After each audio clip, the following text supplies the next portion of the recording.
प्यारे सज्जनों, आज के सत्संग में आपका स्वागत है। आज के सत्संग से आपको ये ज्ञान होगा कि मोक्ष की प्राप्ति का सबसे उत्तम और सरल मार्ग क्या है। इस सत्संग को आखिर तक जरूर सुने। प्यारे सज्जनों, वैशाली नगर के एक बहुत बड़े राजा हुए हैं, राजा हर्षवर्धन। राजा की ईश्वर पर बड़ी आस्था थी। राजा के पूर्वजों से यह बात चली आ रही थी कि उनके सभी पूर्वजों ने भक्ति का मार्ग अपना करके मोक्ष प्राप्त किया था। मात्र एक ईश्वर भक्ति जैसा पुण्य कर्म करके मोक्ष को प्राप्त किया जा सकता है।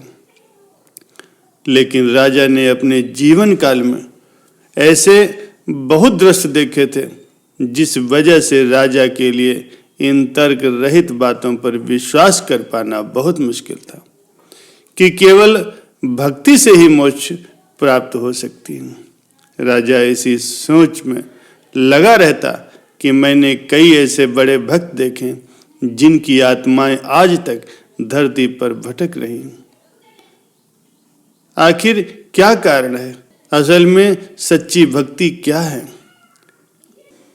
तभी एक बहुत बड़े संत दुनिया भर का भ्रमण करते हुए वैशाली नगर पहुंचे और राजा तक ये बात पहुंच गई कि एक संत जो कि बहुत ही ज्ञानी और धर्मात्मा पुरुष हैं, वेद शास्त्रों का अच्छा खासा ज्ञान है, उनका इस वैशाली नगर में आगमन हुआ है। राजा तुरंत ही उस संत को अपने महल में ले आया, उनकी खूब सेवा की। संत ने राजा से पूछा कि किसी बात को लेकर चिंतित जान पड़ते हो राजन? क्या कोई तुम्हारे मन में सवाल है? अगर है तो पूछ लो। राजा ने अपने मन का सवाल संत जी के सामने रखते हुए कहा, हे ज्ञानी महात्मा, क्या ईश्वर भक्ति जैसे धर्म कर्म का रास्ता अपना करके मोक्ष को पाना संभव है? संत ने उत्तर दिया, राजन, अगर हम सीधे तौर पर आपके प्रश्न का उत्तर दें तो आप इस उत्तर से कभी भी संतुष्ट नहीं हो पाओगे। सच्ची ईश्वर की भक्ति से मोक्ष प्राप्ति होती है। इस कथन में कितनी सत्यता है, ये जानने के लिए आपको संपूर्ण ईश्वर भक्ति को विस्तार से समझना होगा, क्योंकि ईश्वर भक्ति ही आपको मोक्ष के द्वार पर ले जा सकती है। और ईश्वर भक्ति का आधार होता है पुण्य कर्म। जितना अधिक आप अपने जीवन में पुण्य कर्म करोगे, आपको मोक्ष प्राप्ति का मार्ग उतना ही आसान होता जाएगा। मोक्ष प्राप्ति इतना सहज नहीं है। इसके लिए मन और इंद्रियों पर नियंत्रण रखना आवश्यक है। मोक्ष प्राप्ति का पहला नियम ही यही है कि अपने लोभ, मोह, वासना, घृणा, ईर्ष्या, क्रोध जैसे सभी विकारों पर विजय प्राप्त करना, ताकि धर्म कर्म के मार्ग पर ये आपके लिए कभी भी बाधा उत्पन्न न करें। हे राजन, हर धर्म कर्म हो सकता है, लेकिन हर कर्म धर्म नहीं हो सकता। पुण्य कर्म करते समय तुम्हें धर्म और कर्म दोनों को साथ लेकर के चलना होगा। तुम्हारे द्वारा किए जाने वाले किसी भी प्रकार के कर्म से किसी भी मनुष्य या जीव जंतु को हानि न पहुंचे। राजन ने सवाल किया कि पुण्य कर्म क्या होते हैं महाराज? संत ने उत्तर दिया, जब इंसान अपने किसी भी स्वार्थ की वजह से किसी व्यक्ति की मदद करता है तो वह एक साधारण कर्म होता है। लेकिन जब मनुष्य निस्वार्थ भाव से किसी जाने अनजाने के लिए उसकी सेवा करता है, उसकी मदद करता, तो वो कर्म एक सद्कर्म कहलाता है। जब भी मनुष्य अपने जीवन में अपने साथ साथ उन सभी मनुष्यों और जीवों के लिए निस्वार्थ भाव से मदद करता है तो वो पुण्य कर्म कहलाता है। जैसे किसी ऐसे इंसान की मदद कर देना जिससे उसका इंसानियत के सिवाय कोई रिश्ता न हो, जिससे उसका कोई निजी स्वार्थ न जुड़ा हो।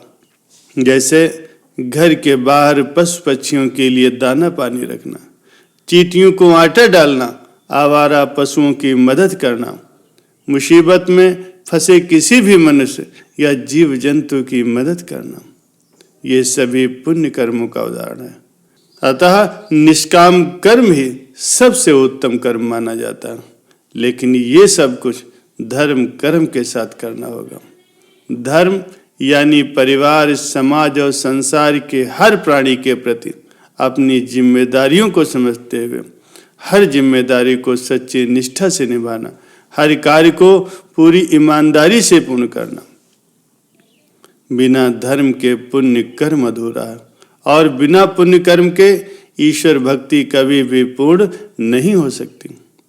अब रही बात ईश्वर भक्ति की, तो सच्ची भक्ति में बहुत शक्ति होती है, बड़े बड़े कार्य सफल हो जाते हैं, जीवन की मुश्किलों से उबरा जा सकता है। पूरी श्रद्धा भावना से ईश्वर की पूजा करना, कीर्तन भजन करना, हवन करना, सत्संग करवाना या सुनना, ये सब बहुत ही अच्छे कर्म माने गए। ईश्वर की ऐसी भक्ति करने से जीवन में सुख समृद्धि की प्राप्ति होती, जीवन मंगलमय हो जाता है। यानी भक्ति ही है जिससे सब कुछ प्राप्त किया जा सकता है। मोक्ष का रास्ता इसी भक्ति से होकर के निकलता है, क्योंकि हर वक्त ईश्वर की भक्ति में डूबे रहने वाला इंसान ही आध्यात्मिक ज्ञान की प्राप्ति करता है। आध्यात्मिक ज्ञान इंसान को बुरे कर्म और अधर्म करने से रोकता है, जिस वजह से मनुष्य के मन में सकारात्मक विचारों का जन्म होता और वो पुण्य कर्मों की ओर अग्रसर होता। पूरी श्रद्धा भावना से ईश्वर की पूजा करना, कीर्तन करना, हवन करना, सत्संग करना, ये सब ईश्वर भक्ति के ही कार्य हैं। और ये पुण्य कर्म की श्रेणी में तब तक नहीं गिने जा सकते जब तक वो निष्काम कर्म न हो, निस्वार्थ भाव से न किए जाए। ईश्वर की सच्ची भक्ति सिर्फ यहीं तक सीमित नहीं होती, बल्कि भूखे को खाना खिलाना, प्यासे को पानी पिलाना, ये सभी पुण्य कर्म ईश्वर भक्ति ही कहलाते हैं। इंसानियत को ताव पर रख करके भक्ति करना ये भक्ति का अपमान है। यदि आप ऐसा कर रहे हो तो आप भक्ति का सही अर्थ समझे ही नहीं। सच्ची भक्ति इंसानियत से परे नहीं है।